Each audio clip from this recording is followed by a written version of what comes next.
বাড়ি তার বাংলা। বেড়ে ওঠা, লেখাপড়া গোটা দেশ ঘুরে, আর কাজ বিশ্বজুড়ে। কাজ করেছেন হাতে গোনা, তবে যা ছুঁয়েছেন তাই এখন পর্যন্ত শোনা। প্রথম অভিনয় মীরা নায়ারের মনসুন ওয়েডিংয়ে, তারপর বেড়েছে কাজের পরিধি।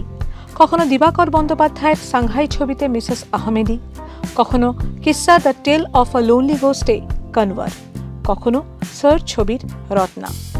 দ্য লাস্ট স্টোরিজ 2 থেকে দিল্লি ক্রাইম, টুথপরি থেকে কোটা ফ্যাক্টরি, নানা মহলে প্রশংসিত তার অভিনয়। দেশের গণ্ডি ছাড়িয়ে বিদেশের বহু প্রযোজনায় দেখা গিয়েছে তাকে।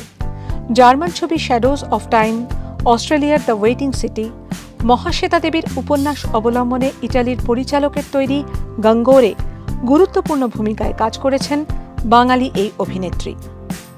কলকাতায় খুব বেশি কাজ করেননি বটে, তবে কৌশিক মুখোপাধ্যায়ের বাংলা ছবি তাসের দেশ এবং কঙ্কনা সেন শর্মার তৈরি বহুভাষী ছবি আ ডেট ইন দ্য গঞ্জে তার অভিনয় চর্চিত ও সম্মানিত হয়েছে নানা মহলে।